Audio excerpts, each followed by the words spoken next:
ನಟಿ Ramya versus Darshan fans ನಡುವೆ war ಜೋರಾಗ್ತಾ ಇದೆ. ಮೋಹಕ ತಾರೆ ಬೆನ್ನಿಗೆ ನಿಂತು ಬಿಟ್ಟಿದ್ದಾರೆ ಈಗ ಹ್ಯಾಟ್ರಿಕ್ ಹೀರೋ. ರಮ್ಯಾ ಪರ ಟ್ವೀಟ್ ಮಾಡಿದ್ದಾರೆ ನಟ ಶಿವರಾಜ್ ಕುಮಾರ್ ಅವರು.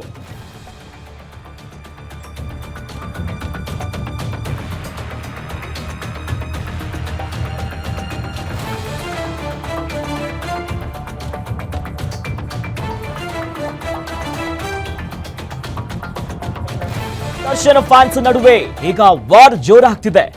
ಮೋಹಕ ತಾರೆ ಬೆನ್ನಿಗೆ ನಿಂತಿದ್ದಾರೆ ಹ್ಯಾಟ್ರಿಕ್ ಹೀರೋ. ರಮ್ಯಾ ಪರ ಟ್ವೀಟ್ ಮಾಡಿದ್ದಾರೆ ನಟ ಶಿವರಾಜ್ ಕುಮಾರ್ ಅವರು. ನಿಮ್ಮ ನಿಲುವು ಸರಿ ಇದೆ ಅನ್ನೋದಾಗಿ ಸೆಂಚುರಿ ಸ್ಟಾರ್ ಶಿವಣ್ಣ ಹೇಳಿದ್ದಾರೆ. ರಮ್ಯಾ ಬೆನ್ನಿಗೆ ನಿಂತಿದ್ದಾರೆ. ಈಗ ನೋಡಿ, ದೊಡ್ಡ ಮನೆ ಕುಟುಂಬ ಈಗ ಅವರಿಗೆ ಸಾಥ್ ಕೊಡ್ತಾ ಇದೆ. ನಿಮ್ಮ ಜೊತೆಗೆ ಸದಾ ನಾವಿದ್ದೇವೆ ಅನ್ನೋದಾಗಿ ಶಿವಣ್ಣ ಟ್ವೀಟ್ ಮಾಡುವುದರ ಮೂಲಕ ಅವರಿಗೆ ಸಪೋರ್ಟ್ ಅನ್ನ ಮಾಡಿದ್ದಾರೆ. ಯಾವ ಮಹಿಳೆಯ ಬಗ್ಗೆಯೂ ಕೂಡ ಆ ರೀತಿ ಪದ ಬಳಕೆ ಮಾಡೋದು ಸರಿಯಲ್ಲ. ಮಹಿಳೆಯರನ್ನ ಅಕ್ಕ, ತಂಗಿ, ತಾಯಿಯಾಗಿ ನಾವು ಗೌರವಿಸಬೇಕು. ರಮ್ಯಾ ಪರ ಧ್ವನಿಯನ್ನ ಎತ್ತಿದ್ದಾರೆ ನಟ ಶಿವರಾಜ್ ಕುಮಾರ್ ಅವರು. ಶಿವರಾಜ್ ಕುಮಾರ್ ಅವರ ಟ್ವೀಟ್ ಅನ್ನ ಶೇರ್ ಮಾಡಿಕೊಂಡಿದ್ದಾರೆ. ಈ ಸದ್ಯ ರಮ್ಯಾ ಅವರು ನನ್ನ ಪರ ನಿಂತಿದ್ದಕ್ಕೆ ಧನ್ಯವಾದವನ್ನ ಅರ್ಪಿಸಿ ಎಕ್ಸ್ ಖಾತೆಯಲ್ಲಿ ಪೋಸ್ಟ್ ಅನ್ನ ರೀಶೇರ್ ಮಾಡಿದ್ದಾರೆ.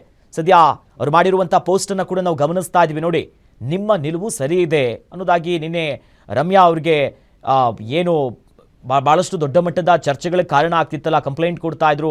ಭಾಳಷ್ಟು ಅಸಹ್ಯಕರವಾದಂಥ ಮೆಸೇಜ್ಗಳನ್ನು ಯಾರ್ಯಾರು ಮಾಡಿದ್ರು ದರ್ಶನ್ ಫ್ಯಾನ್ಸ್, ಆ ವಿಚಾರಕ್ಕೆ ಸಂಬಂಧಪಟ್ಟಂತೆ ಈಗಾಗಲೇ ದೂರು ಕೊಟ್ಟಿದ್ದಾರೆ. ಹೀಗಾಗಿ ಶಿವರಾಜ್ ಕುಮಾರ್ ಅವರು ಕೂಡ ಸುದೀರ್ಘವಾಗಿ ಬರೆದು ತಮ್ಮ ಸೋಷಿಯಲ್ ಮೀಡಿಯಾದಲ್ಲಿ ಹಂಚಿಕೊಂಡಿದ್ರು. ಹೀಗಾಗಿ ರಮ್ಯಾ ಅವರ ವಿರುದ್ಧ ಬಳಸಿರುವಂಥ ಪದಗಳು ಖಂಡನೀಯ. ಯಾವ ಮಹಿಳೆಯ ವಿರುದ್ಧವೂ ಕೂಡ ಈ ರೀತಿಯಾಗಿ ಪದವನ್ನು ಬಳಕೆ ಮಾಡಬಾರ್ದು. ಮಹಿಳೆಯನ್ನ ತಾಯಿಯಾಗಿ, ಅಕ್ಕ ಆಗಲಿ, ಮಗಳಾಗಿ ನಾವೆಲ್ಲರೂ ಕೂಡ ನೋಡಬೇಕಾಗತ್ತೆ. ಹೀಗಾಗಿ ಈಗ ಸೋಷಿಯಲ್ ಮೀಡಿಯಾ ಎಲ್ಲ ಭಾಳಷ್ಟು ಬಲಿಷ್ಠವಾದಂಥ ಅಸ್ತ್ರ. ಅದನ್ನು ಈ ರೀತಿಯಾಗಿ ಕೆಟ್ಟಕ್ಕೆ ಬಳಸ್ತಿದ್ದೀರಾ. ಅದು ಕೂಡ ಅವ್ಯಾಚ್ಯ ಶಬ್ದಗಳಿಂದ ನಿಂದಿಸಿ ದ್ವೇಷ, ಅಸೂಯೆಯನ್ನು ಏನು ಮಾಡಬಾರ್ದು. ಈ ನಿಟ್ಟಿನಲ್ಲಿ ನಾವು ನಿಮ್ಮ ಜೊತೆ ಇದ್ದೀವಿ ಅನ್ನೋದಾಗಿ ನಟ ಶಿವರಾಜ್ ಕುಮಾರ್ ಅವರು ಹೇಳಿದರು. ಹಾಗಾಗಿ ಆ ಒಂದು ಪೋಸ್ಟ್ಗೆ ನಿಮ್ಮ ನಿಲುವು ಸರಿ ಇದೆ ಅನ್ನೋದಾಗಿ, ಏನು ನಾವು ನಿಮ್ಮ ಜೊತೆ ಇದ್ದೀವಿ ಅನ್ನೋದಾಗಿ ಹೇಳ್ತಿದ್ದೀರಲ್ಲ, ಅದನ್ನು ರಮ್ಯಾ ಅವರು ಕೂಡ ರೀಶೇರ್ ಮಾಡಿ ಧನ್ಯವಾದಗಳನ್ನು ಕೂಡ ತಿಳಿಸಿದ್ದಾರೆ. ಈ ಮೂಲಕವಾಗಿ ರಮ್ಯಾ ಅವರಿಗೆ ಬಹಳಷ್ಟು ಅವಾಚ್ಯವಾಗಿ ಬಳಸಿರುವಂಥ ಪದ ಬಳಕೆಗಳು, ಮಾಡಿರುವಂಥ ಟ್ರೋಲು, ಇವೆಲ್ಲಕ್ಕೂ ಸಂಬಂಧಪಟ್ಟಂತೆ ಸದ್ಯ ಈಗ ಬೆಂಬಲ ಕೂಡ ವ್ಯಕ್ತವಾಗ್ತಿದೆ ಅನೇಕರಿಂದ. ನನ್ನ ಪರ ನಿಂತಿದ್ದಕ್ಕೆ ಧನ್ಯವಾದವನ್ನು ಅರ್ಪಿಸಿ ಆ ಖಾತೆಯಲ್ಲಿ ಮತ್ತೆ ಅದನ್ನು ರೀಶೇರ್ ಮಾಡುವಂಥ ಕೆಲಸ ಕೂಡ ರಮ್ಯಾ ಅವರು ಮಾಡಿದ್ದಾರೆ. ಈ ನಿಟ್ಟಿನಲ್ಲಿ ಸದ್ಯ ದೊಡ್ಡ ಮನೆಯೂ ಕೂಡ ನಿಮ್ಮ ಜೊತೆ ಇರುತ್ತೆ. ಈ ಸಂದರ್ಭದಲ್ಲಿ ಯಾರಿಗೂ ಕೂಡ ಈ ರೀತಿಯಾಗಿ ಮಾಡಬಾರ್ದು. ಅದು ಕೂಡ ಅಷ್ಟೊಂದು ಅವಾಚ್ಯ ಶಬ್ದಗಳಿಂದ ನಿಂದಿಸಿ ದ್ವೇಷ ಮತ್ತು ಅಸೂಯೆಯನ್ನು ಬಿತ್ತಿಸುವನ್ನ ಅದನ್ನು ನಾವು ಯಾವುದೇ ಕಾರಣಕ್ಕೂ ಬೆಂಬಲಿಸಬಾರ್ದು. ನಿಮ್ಮ ನಿಲುವು ಸರಿ ಇದೆ ರಮ್ಯಾ, ನಿಮ್ಮ ಜೊತೆಗೆ ಸದಾ ನಾವು ನಿಲ್ತೇವೆ ಅನ್ನೋದಾಗಿ ಶಿವರಾಜ್ ಕುಮಾರ್ ಮತ್ತು ಗೀತಾ ಶಿವರಾಜ್ ಕುಮಾರ್ ಅವರು ಒಂದು ಸುದೀರ್ಘವಾದಂಥ ಪೋಸ್ಟ್ ಮಾಡಿದ್ರು.